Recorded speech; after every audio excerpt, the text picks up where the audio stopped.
Okay, I think we'll just go ahead and sort of get started and people can trickle in and hopefully they can find parking and things. And well, thanks for being here. We haven't met for a little bit. We kind of took the summer off and so now we're kind of back in.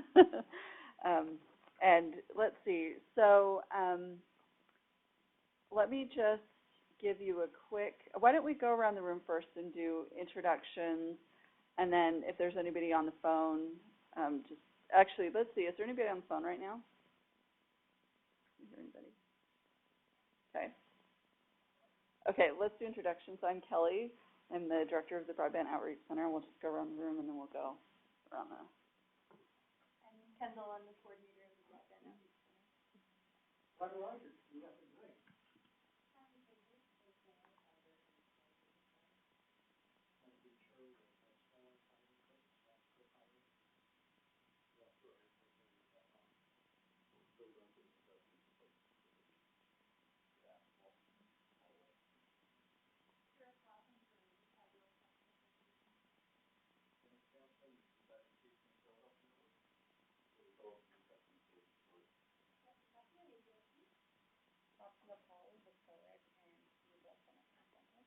And then we'll go back.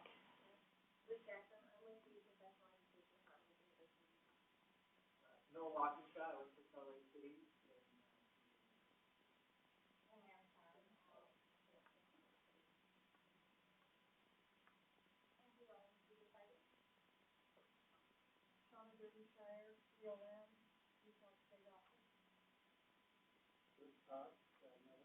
Okay. And Roger, you can introduce yourself. Doug, you can introduce yourself. We're just doing introductions. Perfect. Kendall, somebody was trying to get the dial-in. Can you just look on your phone and just send them the dial-in information? I just forwarded you their email. Oh. Yeah, so look on your computer and just forward. That'd be great. Okay, well, thank you for being here today. And as you know, kind of the next time that we'll be together is our Broadband Summit. On the agenda today, there is a discount code. I think I sent it out to the whole group, but it's a free code. So please go ahead and register for the summit so that we can get a feel for our numbers. Our agenda is getting really packed. It's looking really good. I think it's going to be a really great event. It's going to be kind of all in one room, more like TED Talk formats this year, and then next year we'll go back to more of a traditional conference format. We'll rotate between the two formats. It gives us kind of different opportunities for speakers and things to have the two different formats. So let's see. And then the other thing I wanted to mention, and I might mention it again at the end of the meeting, so we were contacted by USAC. They're working on Lifeline reform, and they're going to be the administrators of the Lifeline program. And so we've been contacted to kind of talk internally about how they could do the eligibility verification for Lifeline customers. And they have expressed some interest in coming to Utah and doing a working group with our advisory council members to get feedback. And tentatively, we're thinking about November 10th. So the day after the Broadband Summit, we would do probably a 2-3 hour meeting, and we're still figuring out a location. But you might want to just put a soft placeholder. They haven't booked flights or anything, but that's kind of a tentative plan, and we want people to be available that date. And they'd be really interested in talking to providers and getting some feedback. So that's all we have sort of for business right now. So we're going to move right into the agenda. We have lots of stuff. It'll be here in Salt Lake. We're not sure. It won't be in this room because this room is booked. So we will have a conference room somewhere that we will do it at. So we'll let you know location, but just kind of so that you know that could happen, and they're coming in from DC to do that. So, and then, okay, so our first presentation, we have kind of an interesting lineup today. We have some digital literacy presentations and then also some conversation about workforce. And if anybody's gone to any meeting lately with economic development, that's kind of the hottest topic right now is workforce. And so Vatsala is here, and she actually works here in our office. She started 2 weeks before I did at GoEd, so we started together, and she is currently the IT cluster director. So she works with the tech companies specifically, and then she also has a dual role with the STEM Action Center.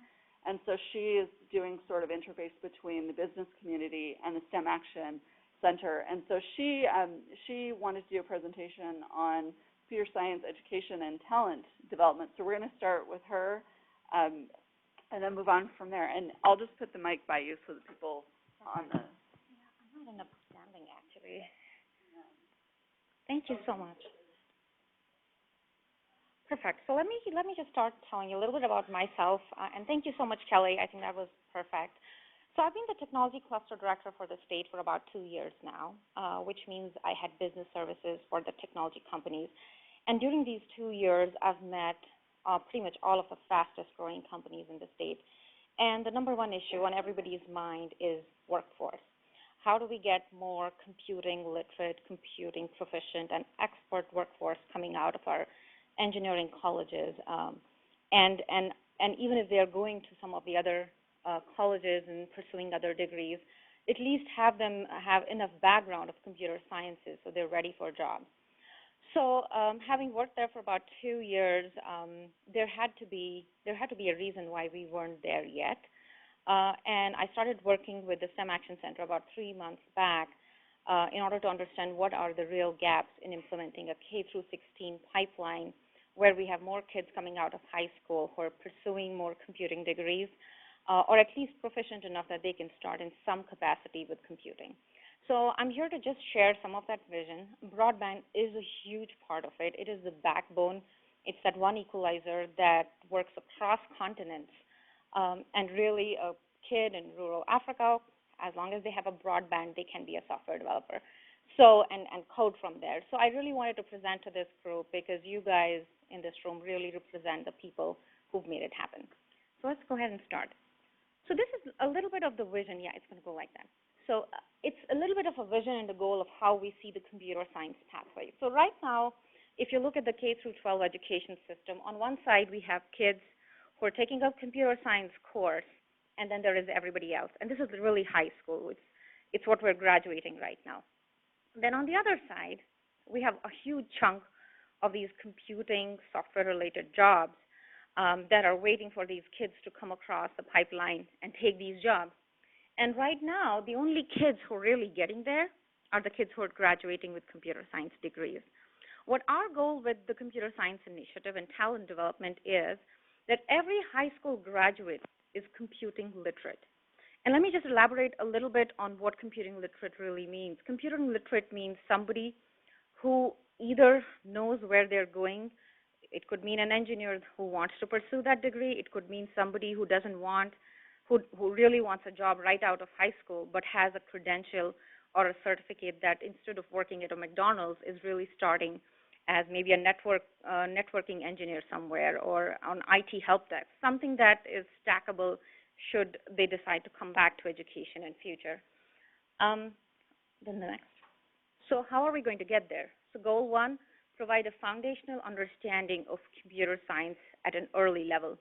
And two, offer high demand stackable credentials to students who are graduating out of high school so they're ready to take further courses or jobs or give them experiential learning that helps them make the decision of which way they want to go. So these are the critical elements of a successful initiative. So like I said earlier, computer science is a huge equalizer. It's one of those few jobs that you could do from anywhere.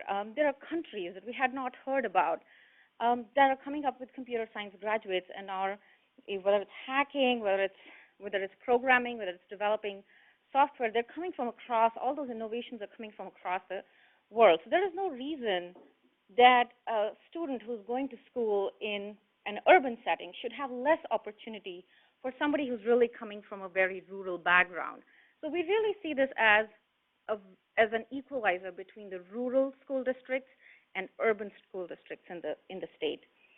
Two, how are we going to go ahead and implement this? So when we talk about a successful initiative, it's giving the opportunity to school districts for having autonomy in deciding how a computer science pathway is going to look in their individual school districts.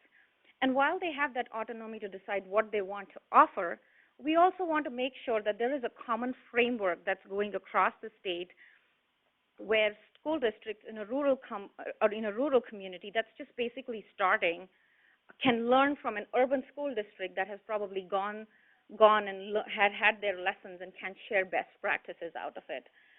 We also want pilot and scale models. So there are going to be some school districts who are going to be ready to go and implement this and give us those best practices so that it becomes easier. So these are going to be the early adopters compared to the ones who are going to scale later. So those are sort of some of the elements we see of a critical initiative. So what is it that we need to do to get there? So what are some of the strategies in order to make this a statewide effort? One, increase and broaden the CS offerings. If we are going to have kids from different disciplines and different educational preference going to computer sciences, we have to broaden the offering for somebody who wants to pursue arts but wants to know how arts applies to, how computing applies to arts, or finance, or biotech. We need to find those offerings that align with the disciplines that kids are really interested in. Two, teacher PD. This one thing is the biggest bottleneck in implementing computer science across the state. We do not have enough teachers who are trained to teach computer science. We've taken some initiatives this year. I don't know how many of you are aware of code.org and their work in teacher PD, in teacher professional development. But this is by far the critical element. A lot of teachers who get so good at computer science end up working for the industry. But we're trying our best to get there, and we have a strategy in place for that. Increase student participation and retention, and this is really interesting. You actually need to recruit kids. You need to attract kids. You need to give them enough information so they can make that decision that they want to pursue this path. Broaden K through 8 CS offering. One of the ways to really improve this at a high school level is give that information early on when they're still in K through 8. We've seen from the studies that have happened across the country, we've seen K through 8 is really that one place. If you hit the kids there and they get it, they are much more likely to take computing courses in high school, especially with underrepresented populations. When you look at girls, if you get a girl hooked to computer sciences in that 4th, 5th, 6th grade, chances are she's going to be very receptive to pursuing that degree in high school. Industry alignment. We're hosting an industry alignment meeting later this month, where we're actually bringing the industry together in order to see how we can align the efforts that are already going in the state and really strengthen that industry alignment. And industry alignment, really, if you look at some of the companies who are participating in this initiative on their own, there are companies like Inside Sales, whose employees actually devote 1% of their time in going in a high school and teaching computer science. You have LandDesk. There are companies who don't want to go in the classroom but want to donate equipment. There are companies who just say, you know what, here's the money. We want this to go to teacher PD. We cannot teach teachers here, but here's the money. Go implement that. So there are different ways companies really want to align themselves with this initiative because they have that long-term vision that this is paying us back in long term. And then advocacy, right? So our office has really implemented STEM Action Center grants for math proficiency, for science, for STEM industry-related certifications. So we see a huge need. If this is going to be a statewide effort, there has to be enough grants for school districts to really develop it for themselves, and advocacy is a huge part of it. So high-level needs, course availability, like I said, that's a big one. Infrastructure. So yes, we do have broadband in most of our schools, but do we have enough devices? Qualified teachers, like I said, student recruitment, and very clear career pathways with multiple exit points. So, like I said, right now, if you look at the school, if you look at how kids come out of school, they're going to be those kids who are going to go to computer sciences, they're going to go to college, and they've figured it out. They're going to be kids who want to start with a job because they they really need it. They need the money, and you have to be respectful to that. But a broad spectrum of kids is kids who are undecided, who don't know whether they want to do a job first or do they want to go for a course. They haven't really decided. And the way this pathway is designed, it will have multiple entry and exit points. To the kids who know they want to go to an engineering degree and pursue that path, let's give them those things that they need. Let's make sure they're so ready that they, once they start an engineering program, they don't have to go for a remedial course in math. Let's strengthen their portfolios so that once they are in college, they can go ahead and pursue that degree successfully. For the kids who are going to get a job, let's go ahead and give them certifications. It could be a CompTIA certification. Like I said, it could be networking. It could be early mobile development. Let's give them the opportunity that they can start with a job right away, and instead of flipping burgers, they're actually working with a tech company. And let's give them that view of, even though you're taking this job right now, 1 year down the line, 2 years down the line, when you really want to come back to education, you know this degree is valuable because you've got the education and the experience. But the biggest effect, in my personal experience, I think the biggest effect is students who haven't really made that decision. For them to, somebody who wants to do computing but really likes music, how does that blend? Give them experience in the industry of them having to work on a project or at a company as an apprentice to figure out how is it that I connect these two dots. And once they get that experience, they're more likely to say, oh, yeah, that's probably what I need to do. One of the big things that I don't mention here that we're already doing is we're coming up with a really cool app called the STEM Match app. And this was developed by EMC, and Comcast is helping us on that. And the purpose of this app is really to connect students to mentors and to teachers, for teachers to be able to connect to mentors who can guide the students through this education pathway. And if there might be a bright kid in your school who doesn't know how to go for computer engineering, and there might be an engineer at Adobe who really wants to help that kid. So it's that connection of the demand and the supply, and connecting them together and saying, here is what you need to do to get to that next level. So that really is what we're working on. And yeah, these are some of our partners. Goldman Sachs is a huge, and this is just some of them, like I said. Code.org is a huge partner in teacher professional development. Carnegie Mellon University just gave us some robotics, very cool robotic kids, where kids can almost work on bots, robotic bots, and turn those bots into an expressive form of art. EMC, like I said, University of Utah. These are some of the timeline that we have. We have a pilot grant that's coming out for schools and school districts where they get to design their own pathways and tell us how they see this going forward. We also are meeting with different entities across school districts to figure out what their individual needs are. And then we have the industry task force meeting where we're bringing the industry together to see how they want to collaborate on this. Yeah, that's about it. Now, Vasla, did you have, I think when we were talking, were there things that you wanted feedback from, or if they want to contact you about? Yes. So, yeah, thank you so much for hold this. Oh, yes. Thank you so much for bringing this up. So, like I said, we have a lot of resources when it comes to the Wasatch Front, especially around that Provo area. There are a lot of companies who want to help those school districts there. They go, they volunteer their time, they put their equipment, they put their money in there.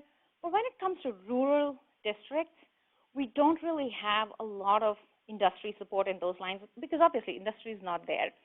So if you in some way want to collaborate on that, or you see yourself as a resource in some of those rural areas, in equipment, in time, in teacher professional development, please contact me. I have my email up here, and you can forward that too. But please let me know, because we would really like, and even apprentice, even if you're not doing any of it, even if it's just an apprenticeship position, an unpaid apprentice, you can get a high school kid in your company and say, you know what, I'm going to give them a 2-month apprenticeship working with a developer. That would be awesome. So anyways you think, and it can align with what your company's goals are. what we're really trying to say is here is what the needs of the state are. Here are the gaps. Now go ahead and pick how you want to align yourself with these needs in the state.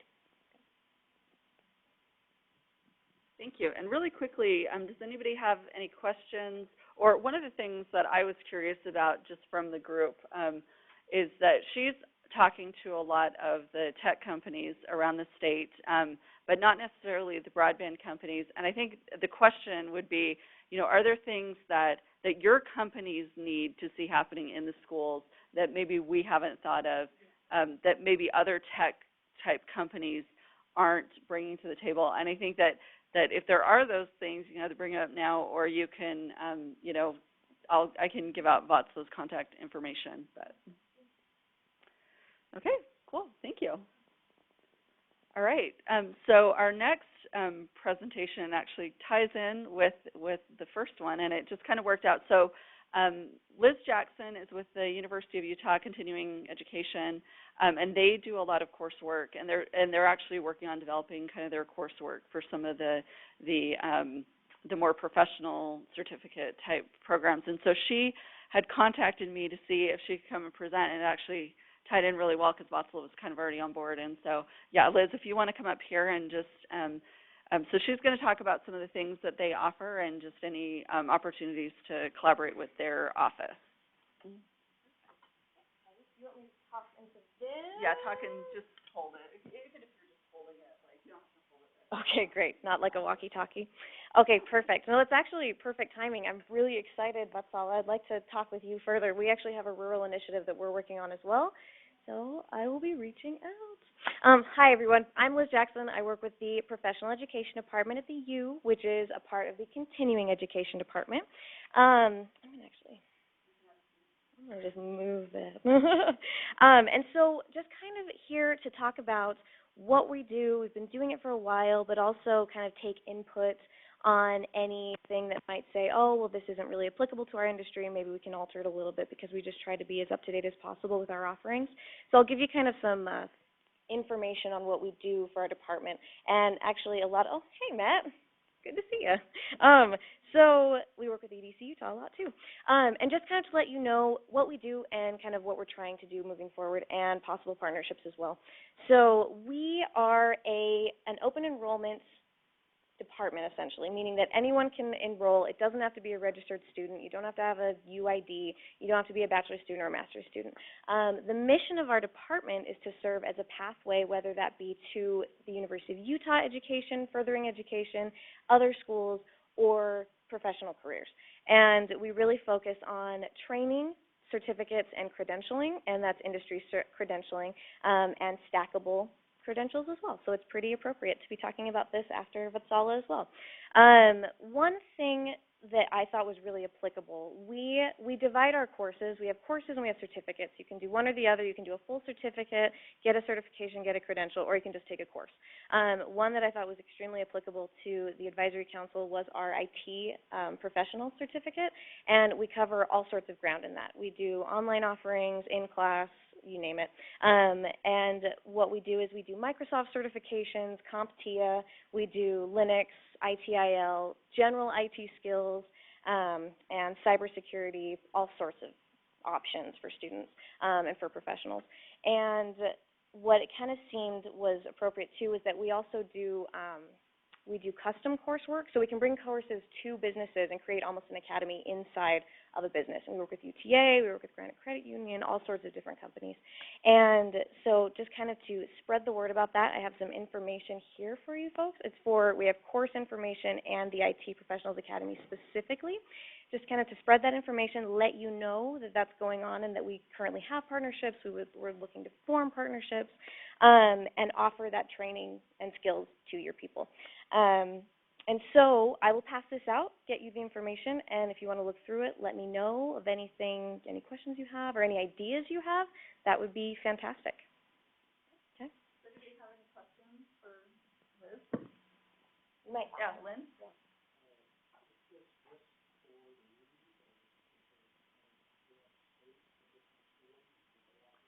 You know, other schools offer professional offerings, but this one is specifically for the University of Utah. stuff. So, But you do have some online stuff, we right? do. We have, Yeah. and we actually work with a lot of third-party vendors as well.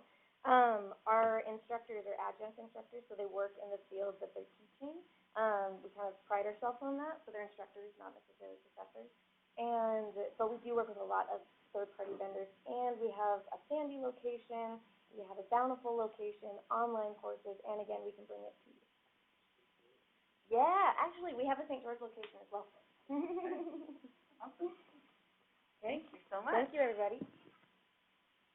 Okay, so next we have Salt Lake City is here, and they are kind of starting to work on some digital literacy efforts. It's kind of a new undertaking for them, and so they wanted to present on where they're at with that, and yeah, and this is Noel and Diane. And we'll sit because we're going to tag team, and I have a habit of dancing when I stand and present.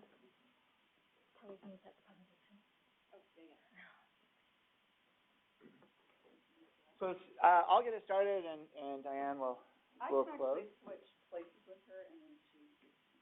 Oh, I can. Okay. Yeah, whatever works. So we work for Salt Lake City and Community and Neighborhoods. We've recently changed to Community and Neighborhoods. We were Community and Economic Development. And in our work group, we have the Building Department, Housing, Transportation, Engineering, and Planning. And we work in the administrative office doing civic engagement and some special projects.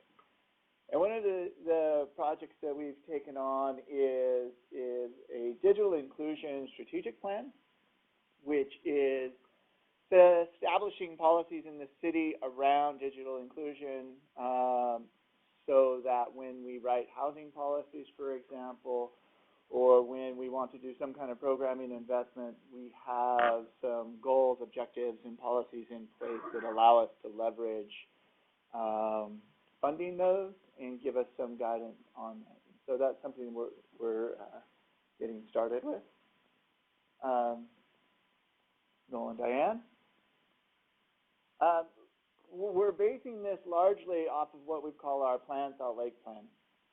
And when we first started this assignment, we thought we were going to write this 50, 60, 70-page document that's going to have all the answers for all the people throughout the entire city, and it would just be this masterpiece that would change the world. We quickly realized that the majority of the people that we spoke to when we used the phrase digital inclusion, digital literacy, didn't really know what we were saying. And when we didn't have any sort of common space within that political and policy arena, we decided that we better streamline that back, come up with some definitions, some guiding principles, and some base metrics to work with. Plan Salt Lake is Salt Lake City's overarching plan. It's about 30 pages long, and it has the vision statements for sustainability, housing, equity, economic development, and more. So our framework is going to build largely off of that, and we are going to try to take our dream of a 50, 60, 70-page document down to 2 to 3 pages, where we have principles, goals, mission statements, and such that we can all agree to, and hopefully we can get some better buy-in. And we're pretty close with the drafts, and we'll absolutely share that with you when we go. But to talk a little bit more about that, I'm going to turn it over to Diane, who does all the hard work. Okay, so we started out with a definition just because that way we can actually figure out what our vision is, so we actually have a baseline to know where to go from there. So this is borrowed from Web Junction, which defines digital inclusion as access and the use of information. So that then gets broken down into 3 prongs, which is not only does digital inclusion include the access of hardware or the infrastructure, but as well as making sure that people have digital literacy skills and understanding the relevancy of having those skills. So then from there, we established the goals. And as you can see, that the goals actually is a way to set us up for the action plan and the implementation part of it. So first, we wanted to make sure that they all align with the three prongs. So I won't read through all of them, but I think you can see that. So we'll go to the next slide. And then this actually shows us where we are now. So we've been working on this since 2014, and this started out as understanding the demographic of Salt Lake City, where we are in terms of accessibility, to then who is being pretty much left out of this. And so from there, we have been meeting with a group of people who are working within the community and putting together a list of individuals or organizations that are working closely with the different types of communities in Salt Lake City. So what we've done so far is we met with the council members, city council members of Salt Lake City, and then from there we met with digital fellows. NTN have been working with Google Fiber on bridging the digital divide. So this is their second year hiring fellows. And so we met with two of the fellows. One works for the library, the public library, and then the other one works for the nonprofit housing. And so our goal is to then engage with the public so we can have a better understanding of their needs, and also to connect the dots, because what we've learned is that there's a lot of organizations working on this, but not necessarily engaging with each other. And so we want to be the conveners, as well as creating a strategic plan that's holistic to the community. And then, as you can see, that we have a tentative timeline, hopefully a final draft of the strategic plan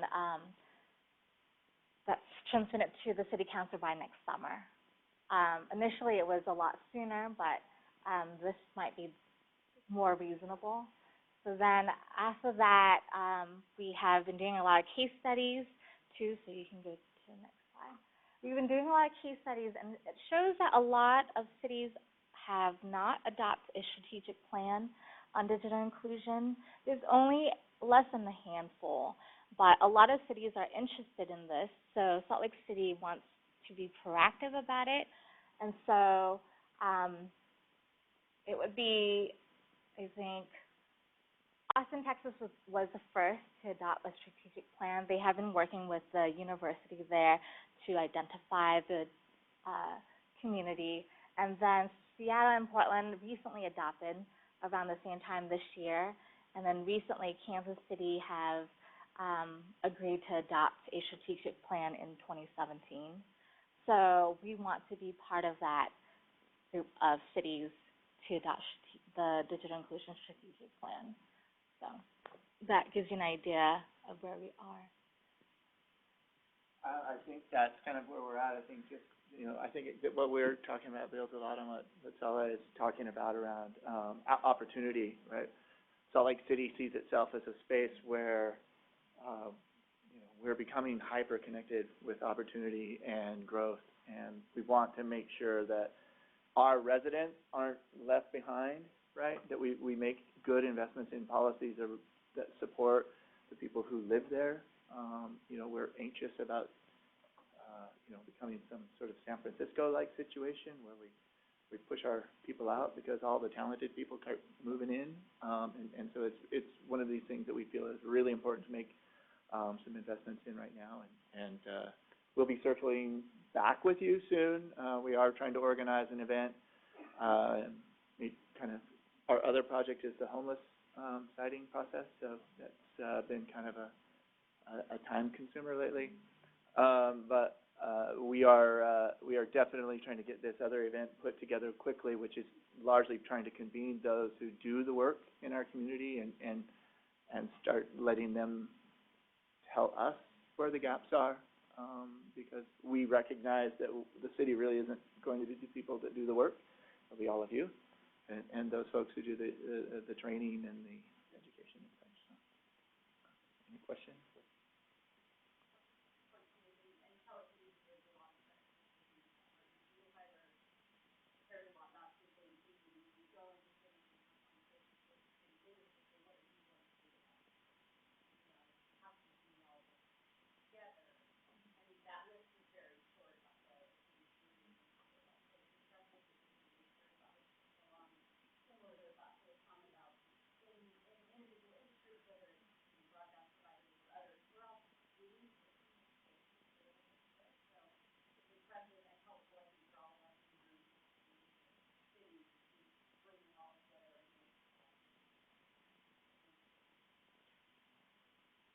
Yeah, All and right. we definitely want to be helpful, you know, so anything that our office can do, we're definitely interested in working with you guys and bringing in, you know, our partners. And I'd be just really interested to know kind of what community organizations you're working with currently, because I know, you know, it's interesting because we've talked a little bit about digital literacy in Utah, and it's actually been hard for us, you know, within our program to find, you know, the right communities to be, you know, helping and things. And so this could be a really good partnership where you guys kind of are working with those communities and then we help bring in some resources if we can. Yeah. One of the nice things that, you know, Diane has done is she's done an inventory of all the folks that are doing this work, Right. and then put it on a table and put it on a map. And so we have this really, I think we have almost 150, about 150 different individuals or groups that we've identified in our community that are doing work in this arena, you know, and we wonder, you know, and it ranges from, you know, everything from, you know, STEM Action Center to things like Spy Hop Productions and, you know, organizations that are doing like Pluralsight or the tech hire work that we've done with the county. And then our library is, you know, I mean, we're like holding them back right now. Our library system really wants to be a leadership, and I think in our libraries we could find a lot of leadership. Yeah, and I've met with the Salt Lake Library System, and they actually do, it's really cool, they do this sort of mobile training where they basically can set up mobile computer centers in any location, and they teach classes around the valley.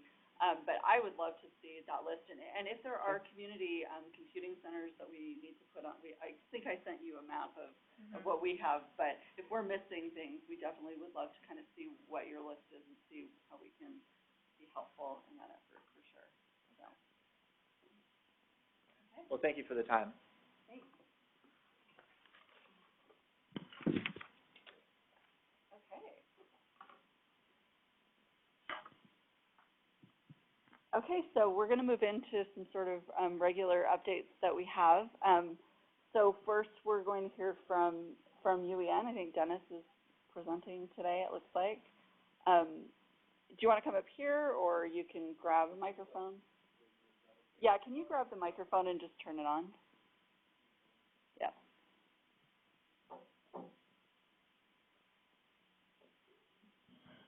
There we go. Just a couple of updates from UETN. This summer we've been working with the Friday Institute at a North Carolina State University on a consultation project for the Digital Teaching and Learning Program. As you may all be aware, the state legislature passed House Bill 277 this last legislative session, which is allocating $10 million of ongoing funding to local education agencies and school districts to assist in digital teaching and learning in the classroom. The State Board of Education decided to allocate those funds based on a grant program. Those grant submissions are due in October and November. So UETN's been working with the Advisory Council from the Utah State Board of Education over the Digital Teaching and Learning Program, of which Dr. Ray Timothy, our Executive Director, is one of the co-chairs of that committee, to ensure that LEAs can be successful in, one, applying for the funding and putting together a good master plan for digital teaching and learning, but also improving their infrastructure within the classroom. And so Friday Institute in North Carolina, what they did is, a few years ago, they had a Race to the Top grant where they were able to leverage that funds with E-rate funds to really improve classroom wireless infrastructure across their state. It's pretty significant. The last 2 years, the Friday Institute reported that North Carolina has received, I think they said in 2015 they received $44 million of E-rate funds to leverage for, classroom learning infrastructure. This year, North Carolina applied for about $55 million. So just in context, Utah, in the whole history of the Category 2 infrastructure program across the state since the inception, Sabrina Scott, our E-rate coordinator, was taking a look at it. We've only really received as a state about $15 million over the whole course of the program. So we really think that working together with the LEAs and with this state program we'd like to grow the investments in the classroom, and there's an opportunity to do that. So we're working on some proposals with the Friday Institute, with the State Board of Ed, and then also with the local education agencies. One of our focuses is this first year we're trying to see if we can really get people to apply for E-rate funding. With Category 2, it is a complicated process, but we really think those investments, just to give you an example, we looked at like 11 school districts in the state of Utah that qualify at an 85% free and reduced lunch rate. Using $3 million of grant funds, we could potentially grow that to possibly $18 million total statewide for those investments. So we think it's a pretty significant opportunity. And we're going to be working on that over the next few months, and hopefully getting into the E-rate window, we can be successful working with the LEAs in that program. Can you talk about Category 2, like all the things that it encompasses? Yeah, so Category 2, E-rate eligibility really focuses on anything inside a classroom, their school building, in terms of their connectivity, their local area networks, their wireless networking. We're working on an RFP with the Friday Institute to focus on both managed wireless solutions and unmanaged, and we'll see if we can leverage, those solutions statewide. We'd like to make it easy for schools to be able to purchase off master contracts that we have. We hear a lot of times this, rural schools and others, it's hard to negotiate the best pricing, or just the procurement process is pretty hard to get through itself. So we're trying to, make that easy on them and facilitate that. So we're working through that. We anticipate issuing some RFPs later this fall in October, Kelly. But Category 2 really focuses on your internal, wireless switching and your infrastructure necessary to deliver that to the classroom. And the goal is to get to a one-to-one state in every single school, where one student to one device. And we know, I think, through our inventory study last summer, it's about 0.6 devices to every student in the state. And there's a lot of aged wireless infrastructure. I think about 60%, Jim, if I recall, about 60% of the districts have wireless gear that's at least 3 or 4 years or older. So we're really trying to make some new investments in the classroom and learning. And I don't know, Jim, if you want to also comment about our work with the Friday Institute and what we're doing, but. I'm sorry that I had to come in late. It's like Triple Book Wednesday. I'll be here and finish talking that way. I'm very anxious to see what we can leverage out of that Category 2, and trying to figure out what we're doing and what our role is in wireless. Yeah, so that's a major part of our effort right now. We also are engaging in a pilot project with a firm called Learn out of North Carolina. We'll be able to report more on this project, but the idea is we like to partner with a few school districts to learn more about software and educational technology products are being used successfully in the classroom, and be able to report on the fidelity implementation of the digital teaching and learning program. There's a big concern with the legislature and others about investments. How do we know it's really being effective in the classroom for student learning?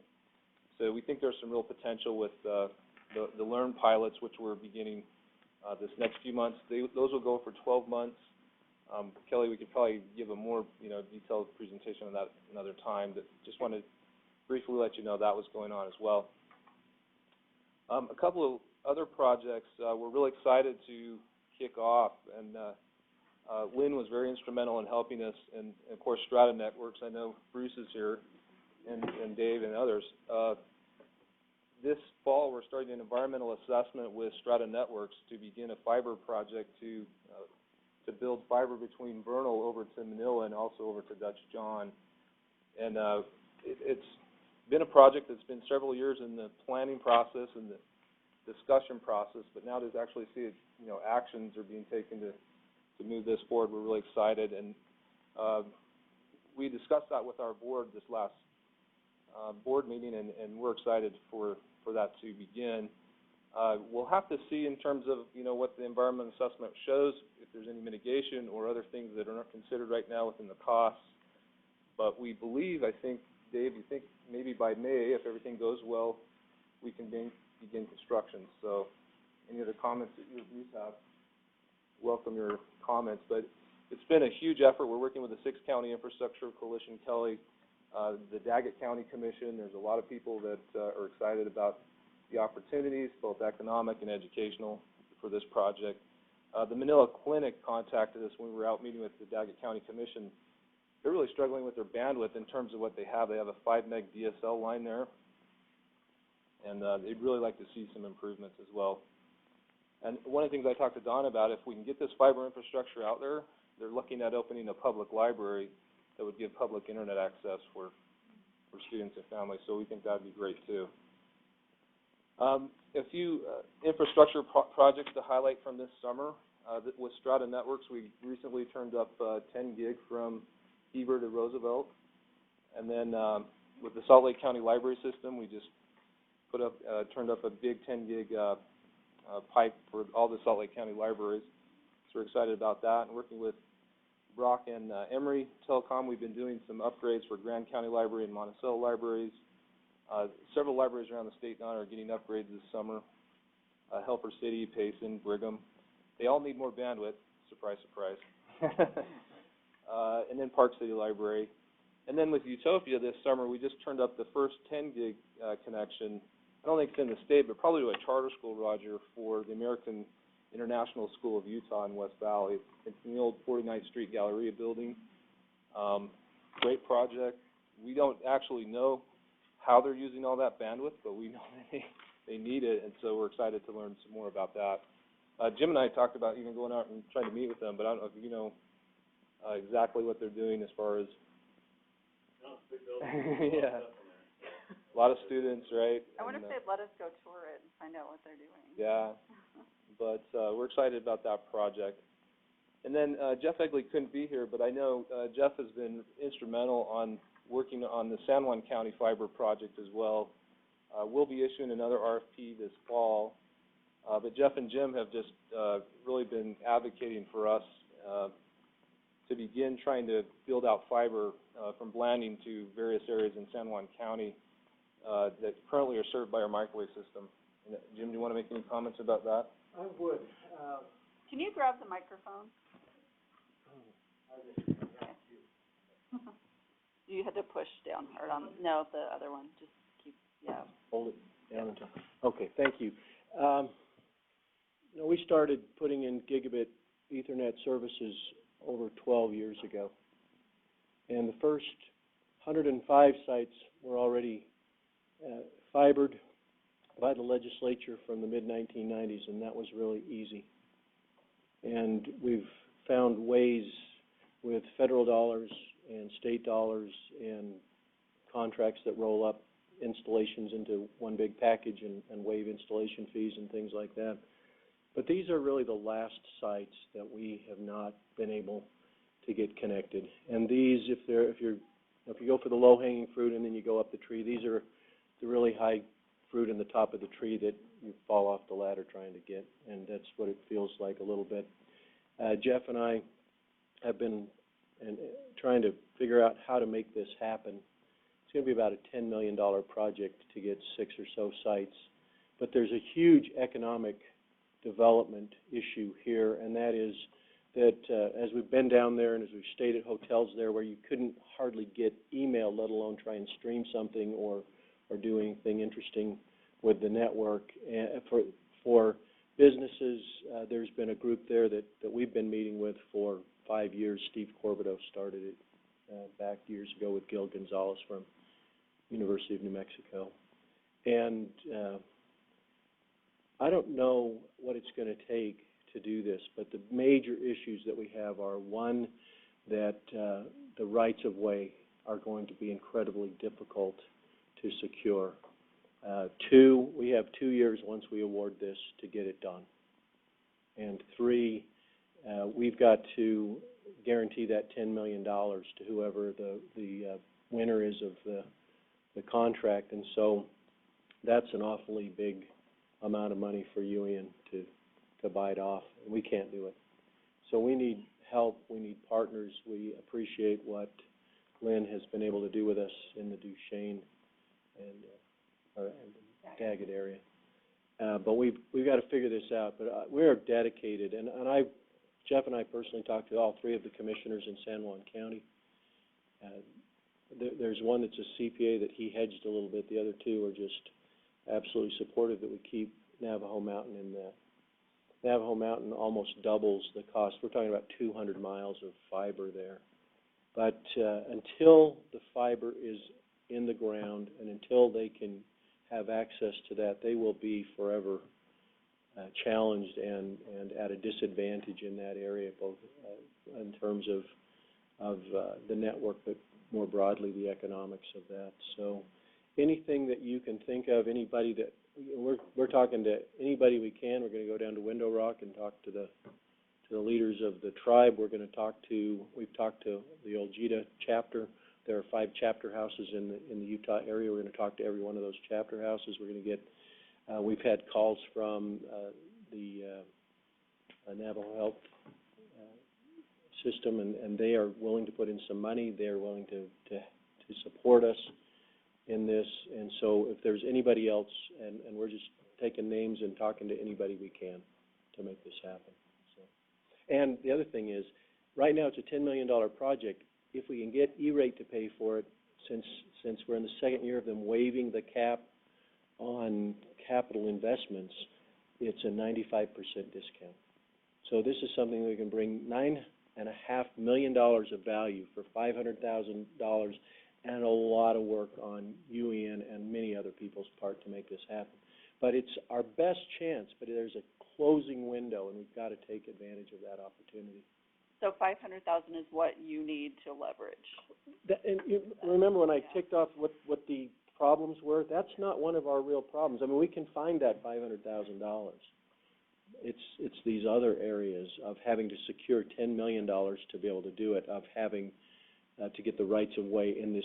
We did just a right of way from Tickaboo to the marina, Bullfrog Marina, to our site that we have Lake Powell School there, that the Park Service wanted us to do.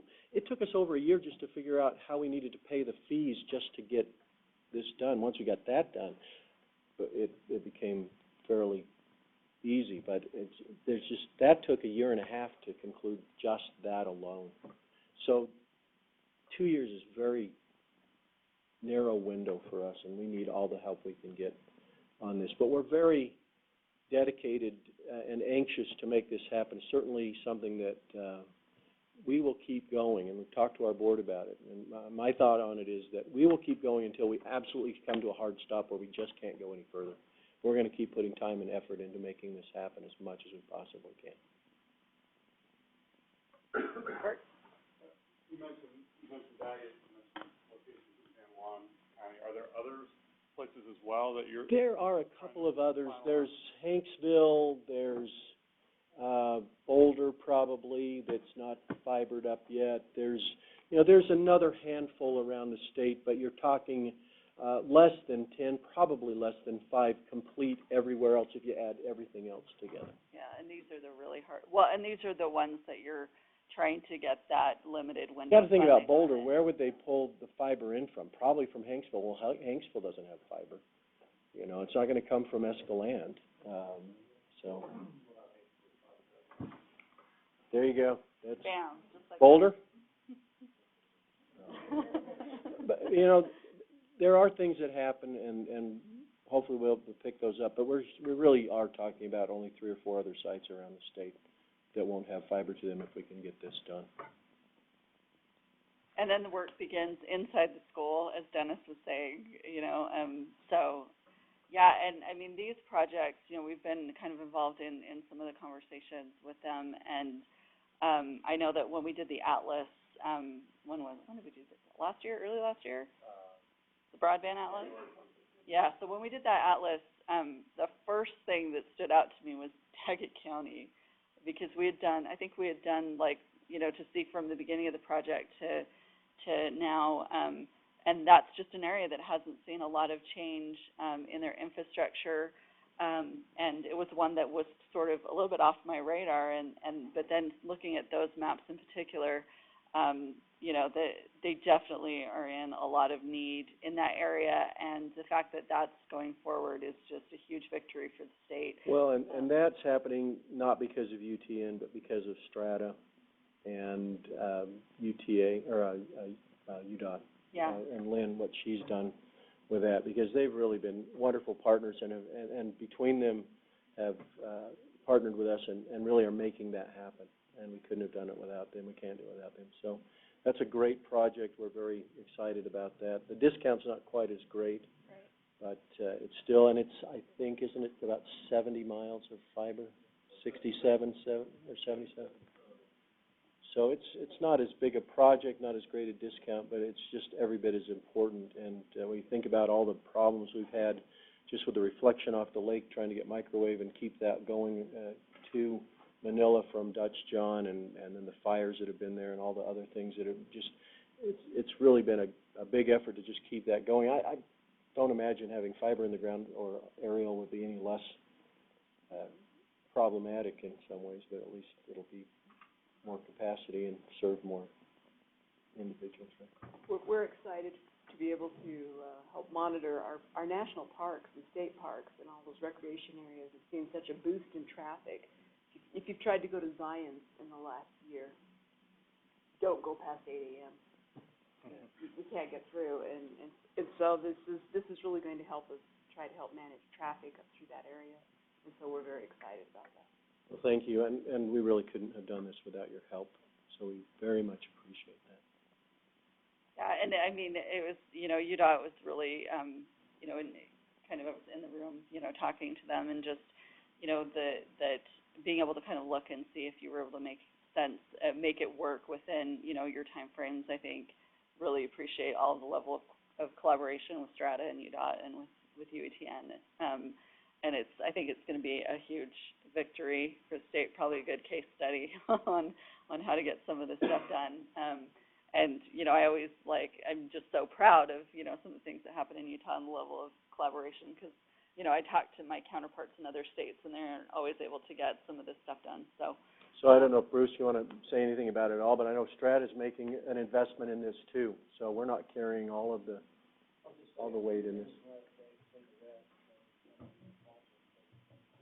can you grab the microphone? We're appreciative of the collaboration also, because it benefits the state of Utah and some things we'd like to see. We have customers, members that go up in that area, and it allows those broadband initiatives to be throughout. But Dave, if you want to say anything specific on the project. I have a question. Are there plans within this project, I don't know if you can talk about this or not, but for increased cell phone coverage? Okay. Yeah, because the beauty of that you guys also are a cell phone provider, it kind of sweetens the situation even more so in that particular area. So, Dave, go for it. Okay, great. Yeah, I don't know that I have a lot to add. We're just excited about it. I think it's going to be a great thing for that area. We're all in. We've already started buying equipment. We're working with vendors on getting materials lined up. So we are expecting fully for the project to be completed on time, and we're working towards that objective. So We just allocated money for the environmental assessment, so that's moving forward now. yeah. Well, yeah, so we purchased a new D8 plow that will be needed in order to do the job. We had a D7, but we needed more weight for this project. There's quite a bit of rock, and enough rock also that we're going to have to purchase a rock saw as well at considerable cost. But that is something that is going to be absolutely required. We are estimating around 40% of the job is going to be through solid rock.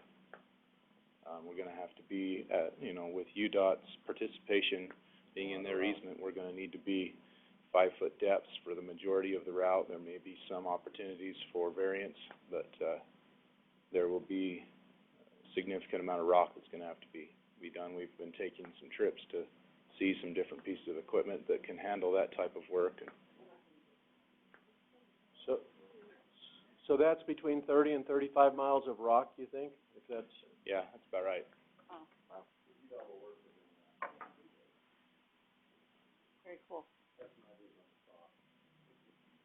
Okay, There you go. sounds good. Okay, cool. Dennis, do you have anything else?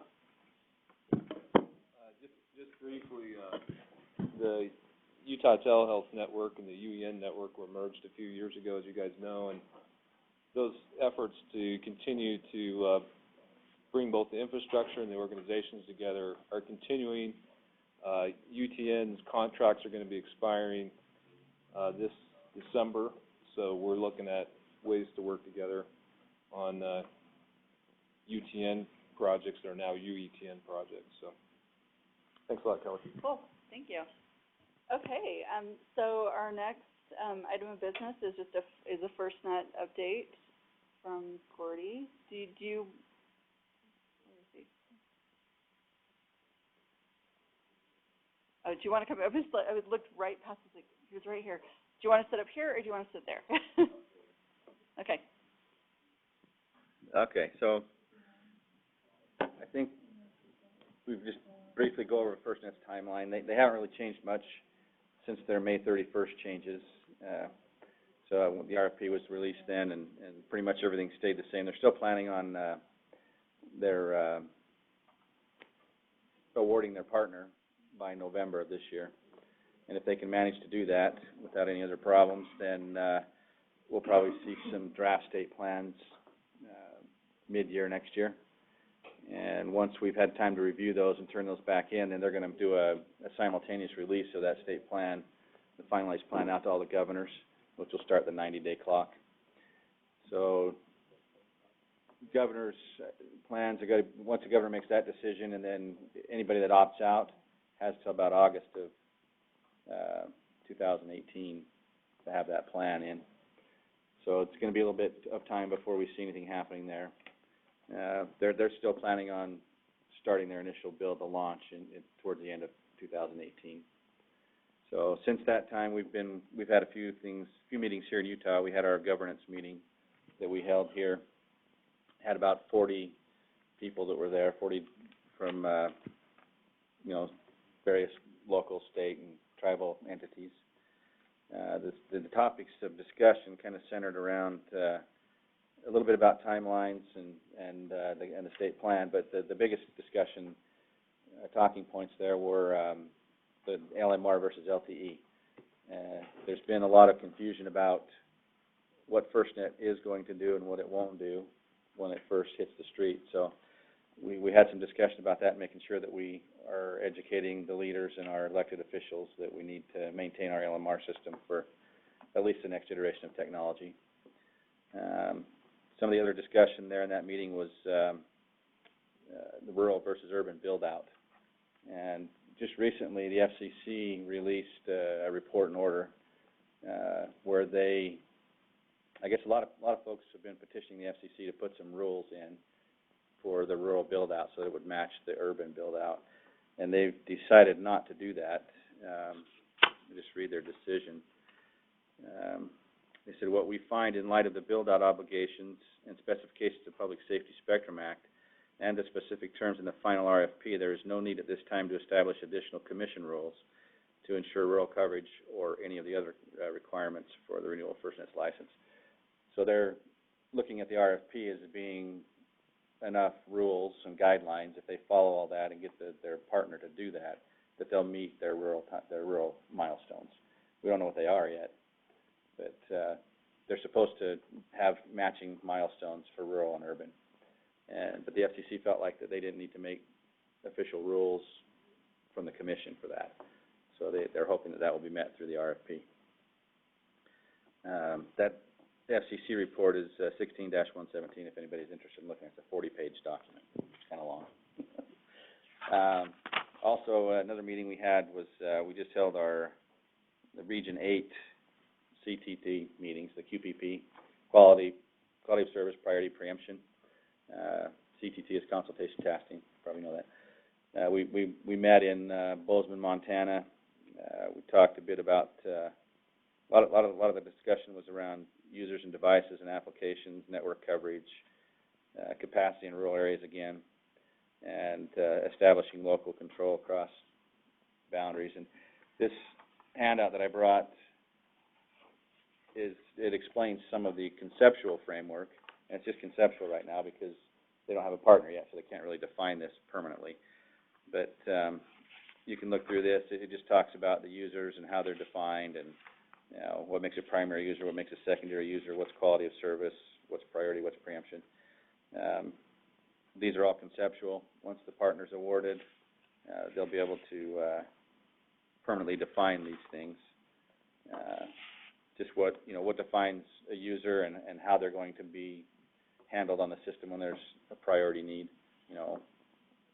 What's going to rule them out if the system gets overloaded. How they're going to prioritize or actually preempt a user. So that our Region 8 QPP meeting was the last one. They had each of the states put together a 5-person task team to get together and talk about these items, and ours was the last one, the last region. So they're planning on compiling all this information during September, and then in November there'll be a report that'll come out that we can look at and give our feedback on everybody's ideas of what QPP is and what they need. So the next engagement that's planned, FirstNet's planning on coming here to Salt Lake and doing a metro engagement in December. So that's coming. We're working with Corey Lyman over at Salt Lake City to facilitate that meeting over there.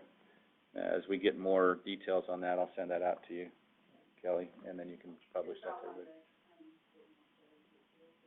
Yeah, I'm sure that they may be interested in going there. It's just they're going to come here and want to talk to the Metro folks about FirstNet and give their update. They haven't set a date yet. We just determined that we're going to do it with Salt Lake City over at their facility. Corey's trying to figure out what dates will work, and then we'll go from there. So okay, that's all I have. Corey, I've got a couple questions for you. Okay. So there's an RFP out. They're seeking a national provider, right, or partner? Well, they're looking for a partner. We don't know who it's going to be. There's speculations on who's bid, but they haven't told us who's bid. So it won't be awarded on a state-by-state basis. It'll be a national Right. This is a nationwide partner, and they're looking for one partner, but that partner's going to have to partner with. It could be a consortium. Yeah, it's going to have to be.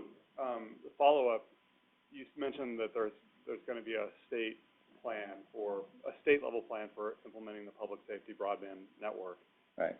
Does the winner of that RFP put together the plan, or do you oversee putting together the plan? Well, we'll have some input on it. So once the RFP is awarded, and FirstNet has a partner, then they'll start developing that state plan, and that partner is actually going to develop a portal which will publish that plan. So that plan, they'll put a draft plan together, and we'll get that plan, and then we have a group of folks that we've put together that's going to review that plan to make a recommendation to the governor on the opt-in, opt-out decision. So that's where your role comes in. Is essentially organizing the review and updates to the plan. So we're going to look at that and look at things like the urban versus rural coverage and the milestones there, and just whatever, all the different details of the plan, and make sure that it fits what Utah needs, and then make the recommendation to the governor whether he should opt in to letting FirstNet build the system, or if we're going to build our own. In my humble opinion, I don't see anything that would give us cause to build our own network. There's no financial incentive there. There's a lot of financial obligation. If we were to build a network on our own, and then the excess capacity cells weren't enough to cover it, then the state's on the hook to maintain and update and upgrade. It doesn't make much sense to me. Well, thank you. And also, do you want to announce you guys have a new executive director? You want to tell us about him? Yeah, we do. The board appointed Dave Edmonds as our new executive director. He starts Monday on the 12th. Dave is coming from Summit County. He served as a sheriff there for 3 terms. He also served as the president of the Sheriff's Association here in Utah for 1 year. So I got to meet Dave last week at the National Governor Association Policy Academy that we held. Great guy. Looking forward to working with him. I think he's going to bring some good things to UCA. Great. Yeah, we're excited to meet. I'll have to schedule time for him to come and introduce himself at one of the next meetings. Is he there yet? He's not in your office yet? No, he starts on Monday the 12th. Okay, perfect. Well, great. Okay, so, does anybody have any other questions before we move on? Okay, so, next up, we have, Doug Meredith is gonna talk about open internet, which is going to be a great conversation. Gonna have a seat, or you can hold it and wander, or you can sit down, whatever. Sit down. Okay, well, good morning, everyone. This is just an update for those that are keeping the box score. The Open Internet Order has received, last year it was sent to the three-judge panel of the U.S. Court of Appeals District of Columbia Circuit. This particular circuit is considered the second highest court in the land. It deals with all of the thorny federal issues, most of the thorny federal issues that come from the government. And so this particular panel decided in favor of the FCC's Open Internet Order that was released the year before. This is the third time this process has happened. Remember, the Open Internet Order is the FCC's attempt to regulate broadband so that ISPs cannot throttle, cannot block, cannot discriminate against traffic that goes across their networks. The key issue here is whether the FCC has authority to do this because it involves information services versus telecommunication services, things you don't want to really get into unless you really want to get into them. So the issue in 2005, the FCC declared that all of this was information service, and then they imposed light-duty regulations trying to say have a code of conduct, et cetera. And they tried about three times in that arena, trying to say, okay, we're going to treat it as information service, but we're going to put some light regulations on it. Eventually, the court, this very court, has been spitting this back out to the FCC, saying, no, it's not sufficient. No, you don't have the authority. You cited, et cetera. And so this time, the FCC said, fine, we're going to make it telecommunications service. So broadband internet access service is a telecommunications service regulated by the FCC, and then they imposed these regulations. Well, the ISPs, the large ISPs, didn't like that, and they took it to court. So the three-judge panel actually said, no, the FCC does have authority, and we're going to reject your petition and reject your appeal. At that point, the parties included wireline and wireless providers, because one of the key nuggets to this particular issue is that the FCC has declared that wireless broadband service, the stuff we use on our phones, the broadband service is a telecommunications service. They did that through a kind of an end around, declaring that it's common carriage and then telecommunications service. And so the wireless and wireline petitioners have, instead of taking it to the Supreme Court, they actually have asked for the entire appellate court, the DC appellate court, to review the matter. So before there were only 3 judges that heard the case. Now the petitioners are asking that the entire panel of appellate judges hear the case. Why is this is fairly unusual. It doesn't happen all that much. It's called an en banc review, and an en banc review is not usually done, because what usually happens is that once you get a decision that you don't like from the 3-judge panel, then you go straight to the Supreme Court and have the Supreme Court decide the matter. Well, as you know, there's a vacancy in the Supreme Court. Merrick Garland was appointed, well, it was nominated, but then the Senate has been delaying, and so there's only 8 justices at the Supreme Court, and the petitioners thought it best to kind of delay the process a bit, and so in delaying by asking for an en banc review, it adds another step, because once the en banc gets their results, then it's available for Supreme Court appeal, which hopefully would be it's definitely going to be next year, and hopefully you'll have a full panel of justices at the U.S. Supreme Court at that time. So that's the story. How does this, where is it going? The petitioners are focusing in on a key item regarding the panel's decision about wireless broadband. That's why I brought the wireless up. Their rationale for identifying wireless broadband as telecommunications services has some exposure, and so they're probing that and trying to get the court to overturn the FCC's action because of what the judges actually came up with this idea that the FCC had disavowed the idea supporting, or the rationale supporting wireless broadband, and then the judges picked up on it. They put it in the order, and the FCC doesn't really even like that rationale, and so it'll be interesting to see what the en banc does. The decision for the panel was a 2-to-1, 2 judges in favor, 1 judge against, and the 1 judge against was the senior judge in that appellate circuit, and he wrote a lengthy dissent and essentially laid out a very good course of action for the petitioners. So what does that mean? Well, right now, the rules still exist. You have no throttling, no blocking, non-discrimination, and notices or notifications that need to go out to end users. And as you're keeping track of the scores, the T-Mobiles and the Verizons and the Sprints of the world are probing this no throttling and no blocking rules. Because of what they're doing all you can eat, or they can say if you have video, certain types of video doesn't count against your plan, et cetera, et cetera. This is all wireless material. And the FCC hasn't done anything about it. There are certainly complaints to the FCC saying, this violates net neutrality, this violates blocking and throttling, but the FCC has not acted yet.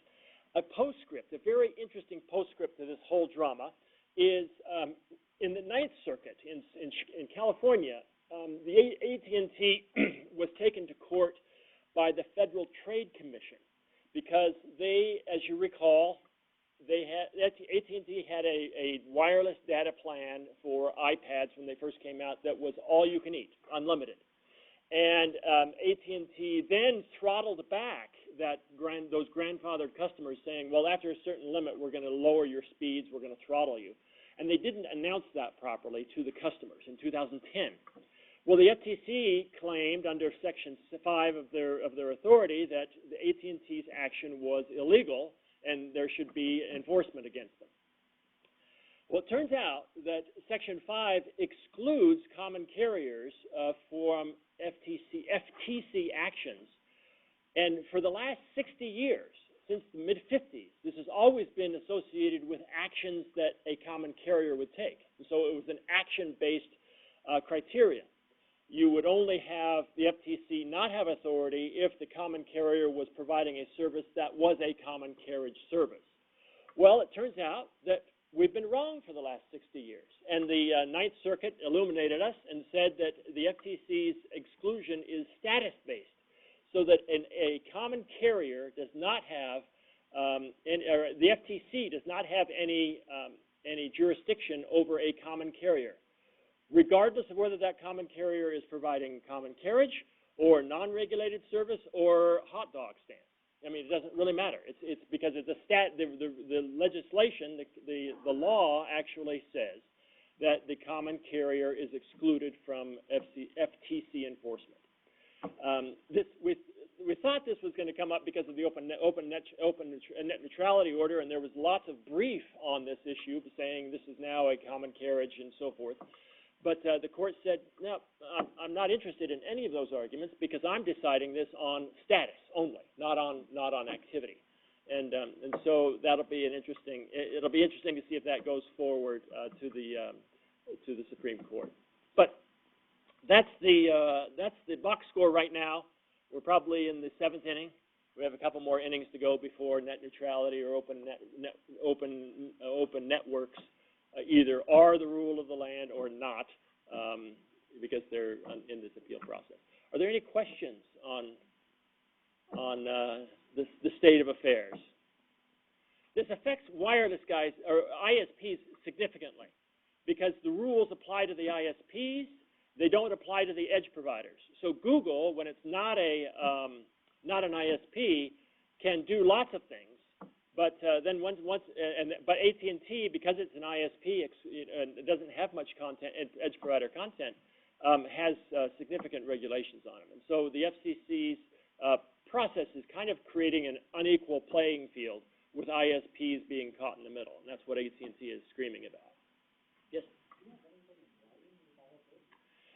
Yeah, I do. I'll send the kind of the box score write-up that we've done for clients before. Yeah, I'll send that to you. You want me to send it out to the group, or? Oh, I don't care. It's a newsletter, so it can go out. Yeah, it sounds like people are dying to, yeah. Okay. It's kind of a ho-hum issue. It is front page. It's above the fold when things happen on net neutrality, but a lot of people don't really, it's kind of hard to get an understanding of exactly how is this going to affect me. And the T-Mobile and the Verizon offers and the Sprint offers right now is a good example of how they're trying to see how they're testing the waters to see how much really is this throttling, or is this zero rating. That's another concept that it isn't charged against your data plan. Anything that's zero rated is supposed to be illegal, according to the net neutrality order. Other questions? Okay. There you go. I'm sending Doug a reminder email right now. Okay, great. I'm not sure who's in. Okay. Okay. So, yeah.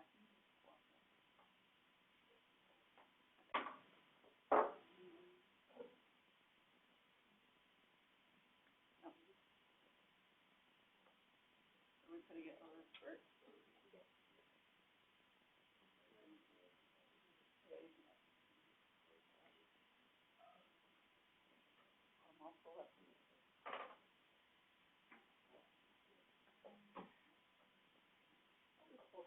Very long course. So we have our maps of the month. Yes, please.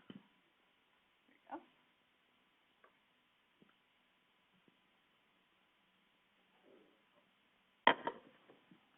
I know if I put this down in front of me on the desk, I'm going to try and use it as a mouse.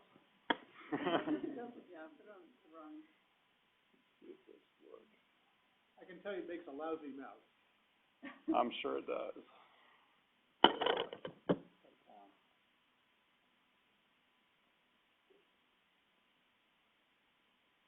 Okay. So just two quick maps to provide an overview of that we've done in the last couple of months. In July of this year, obviously, we took kind of a new approach to building a metric for broadband coverage in Utah. As many of you are aware, my office, AGRC, has worked with county government to build a database of address points statewide. We've got, I think, 1.1 million address points for residences, commercial buildings, that kind of thing. It's very close to being a complete set. It is 2016. The other sort of framework data that we could build metrics against are the census blocks, which in a growing state, 6 years after their population counts and housing unit tallies are getting very kind of stale and out of date, especially in the high growth areas. So we thought we'd build some metrics from the broadband coverage in map form overlaid on the address points, and sort of what the map looks like that you can access from that blog post. We've got address points drawing according to the speed, maximum advertised speed at which they're served at. And basically the warm colors are the faster speeds, and the cooler colors, in particular the blue, and there are a few black points, are places where we've got address points that are served at the slower, barely qualifying as broadband speeds. And what that looks like in graph form for the state.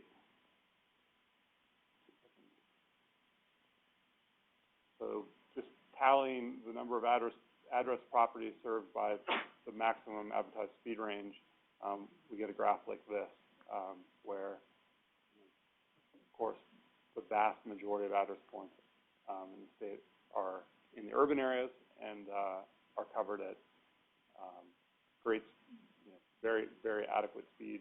The same is true for a lot of the rural areas, but there's still a few pockets of addresses that are at the lesser speed tier range. We're going to dive more into this after we get through processing the data submissions that have been submitted to the providers in the last month to sort of update our broadband map coverage. We also have a few address points that we've discovered that we need to collect in a couple of small areas in the state. So I would say later this fall we'll have this updated and have a more robust set of statistics of the broadband coverage against address points statewide, which is something that we've done in the past, but typically we've done it against census blocks, and as I said earlier, that just doesn't seem like the right thing to measure things against in 2016 since it's been so long since the last census. So that's the July map of the month. All of these can be accessed from the broadband.utah.gov site. You can also type in July 2016 map of the month, Utah broadband, and it'll be the #1 hit. Oh, I also wanted to mention, and we had sent out an email with the data submission, especially in the rural areas. We were going to send out, since we have this address point data set, it is available for providers to use. And so if you're looking at your areas and your networks and you're wanting to see where people are, we can just give you the layer. We can do custom maps for you. But one of the things that we've been working on is doing maps for some of the rural providers, and just kind of large format maps, just so that you can kind of have them, and it both helps you check and make sure that what we understand your coverage area to be is right, but then it also will kind of show you the landscape in which you're operating. And so look forward to that probably in the next few weeks, and we're just going to mail those out to you guys. Yeah, Kelly's got a nice box of map tubes in her office. We're going to fill those out, fill those up with. Send them out to you all so you can have them. So we're thinking, the rural providers, but if there are other providers that want those maps, just let us know and we can do that. And they do a great job of it. It's just such a good, overview of the area, to see, where houses have been built and things. Okay. Advertised speed, what does that mean? I mean, I get advertisements from CenturyLink offering their gigabit service to me, and when I call them up, they say we can give you a blazing 1.5 megabits. So, which would show up on your map?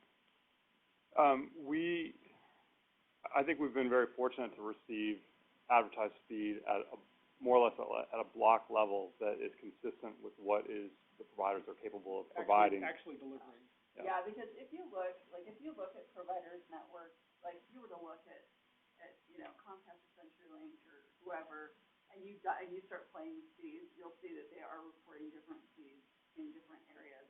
And so even block to block in a lot of cases. And then, occasionally we'll have somebody say this is a little bit off and we'll contact the providers, but they're not showing just blanket we're 100 across the valley by any means. But I think when you get a mass mailing, then you might be getting the highest speed, available speed in the area, but the data we're receiving reflects what providers are actually capable of providing. Yeah, and I wouldn't say it's perfect, but I'd say it's pretty good. Yeah. And as we, as we hear comments, we do reach out to providers, and if we need to adjust coverage areas, we do. But I think for the most part, people are being pretty on the up and up with what they're reporting. So the August map of the month takes a data set that the FCC released in August. It's their preliminary list of census blocks that have deemed eligible initially for the Connect America Fund Phase 2 auction. And I'll just open that up. So this, the blog post links to an interactive map, and you can zoom in on whatever community you want to, and you can see these census blocks at sort of like a neighborhood community level, and see where they are, and then you can also click on the maps, and it will show you the total population count and housing unit count. Again, that's from the 2010 census, but this is what the FCC has published, and then also the annual model support funding that's been identified for that block. So the FCC published basically just a list of census blocks that were eligible. We're trying to take this one step further and make it so that you can explore this in detail and see exactly what areas that they're talking about. Yeah. Very nice. That's really slick. So if you're looking into the option at all, I mean, yeah, just explore around and click on areas, and I think it's super. Oh, you know, and one thing I should point out, so I'm in the Delta, Utah area here, and one of the things that we can do on this application that's linked to the blog post is you can go and you can select different base maps. So if you wanted to see aerial photography, see where the houses are, you can do that. But you can also select on this layers tab here in the upper right corner, you can turn on the address points layer, and it will show you where the counties have reported address properties to us. Yeah, that's great, because then that makes a difference, because you're not, because if you're looking like at that block right there, you know exactly which areas you need to get, which points you need to get to, rather than thinking about it in terms of the whole block. And it's not all the colors are showing up on the projector screen, but if I turn the blocks off for a second, you'll see that they're. Thank you. That's a great idea. So you're right. I can also change transparency, but yeah. So you can see below this particular area where that county has reported address properties. Little red dot. Can you default it so that it has the other points? Yeah, we can. Absolutely. That would be good.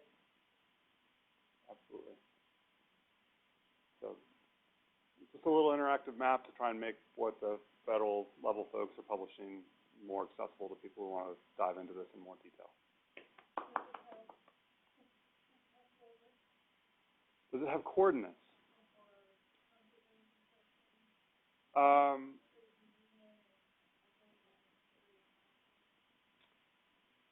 What would you like?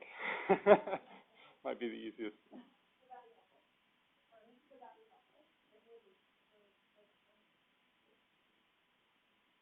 Yeah, I mean, I think we can modify this to provide lat long or township range and section. We could also, you know, probably the easiest thing to do right away would be to add a link to this site, atlas.utah.gov. And if I zoom in to the same area in atlas.utah.gov, which doesn't have the broadband data shown, but if you find the same location, match it up, you can click on a location and it will tell you UTM coordinates, latitude and longitude coordinates, elevation, ownership, that kind of thing. And yeah. And then one other thing that I wanted to mention really quickly was, if I can find it. Actually, I'm just going to type in March 2016 map of the month, Utah.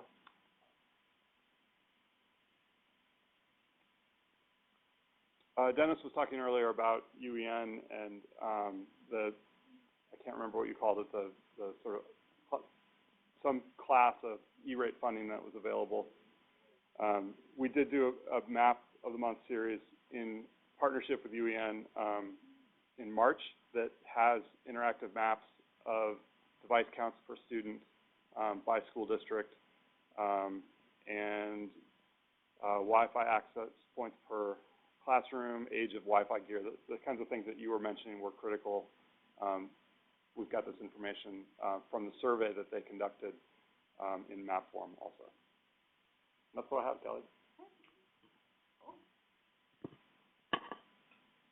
We're going to go early today. Before, can we go back around the room really quick and do names just so that Kendall has people have kind of filtered in just for the minutes purposes. So can we just go around again really quickly? Angie, do you want to start with you?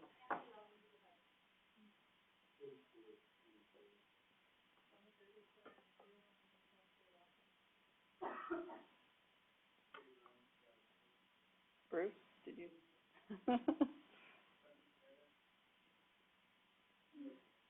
Okay, and then we we got Glenn Reichert, and Roger Timmerman, Terry.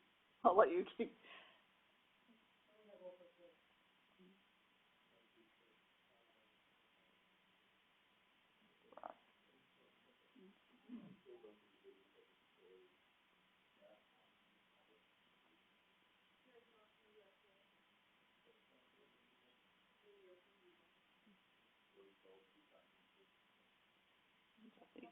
Okay, cool, thank you.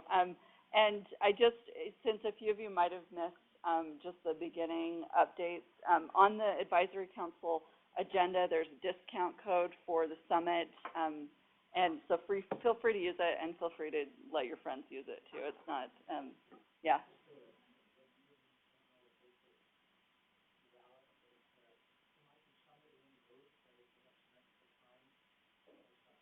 Yeah, I can do that. Yep, yep. Yep. Yeah, let me do summit updates, and then we can do that.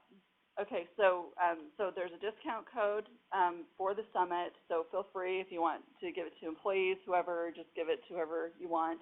Otherwise, it's a $15 fee, but just please go ahead and use the discount code, and it will be free. And then I mentioned at the beginning of the meeting that we've been contacted by USAC, who they are working on the Lifeline eligibility programs for the states. They've contacted us to try and work through eligibility within Utah for Lifeline customers.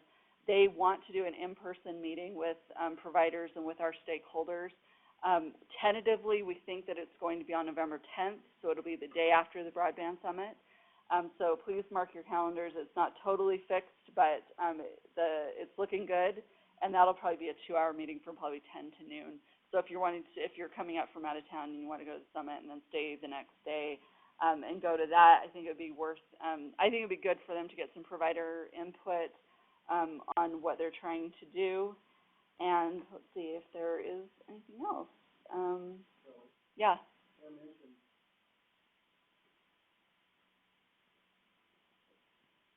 We have the supercomputing conference coming to Utah again, to Salt Lake City. It'll be the 13th through the 18th of November, and UETN is supporting it with a lot of effort, and I'm one of the co-chairs for the WAN transport team. We're bringing in over 30, but I think 35 total 100 gig circuits into the Salt Palace that'll come from all over the world and converge there at that time, and so it'll be pretty interesting from a broadband perspective is what you're seeing what we're able to do there. Yeah, and I went to the SC12 when it was here. It's a crazy event that they can get that much bandwidth. 10,000 really geeky people that all get together. together. Yeah, it's worth stopping by, and we can put it in our newsletters that that's happening. Great. It's probably a good idea to do a quick article on it, that it's coming. And if you are interested, if you're going to go and you want to see behind the scenes of what we're doing, I'd be happy to make some arrangements for you and help you around the floor and show you what's going on. Yeah, GOED did a booth last time, and it was a really cool event, and it's a big deal. So. For 1 week, it will be the highest bandwidth anywhere on Earth. Well, the sort of the working motto of the show is a year to prepare, a month to install, a week for the show, and a day to tear it down. That's pretty much what happens. All right. Does anybody have any additional discussion items or announcements before we convene? Okay, it looks like we're good. Well, thank you so much, and we will see you guys at the summit on November 9th. And yeah, thank you. Thank you, everyone. This is Serena Scott. Just to let you know I was listening in.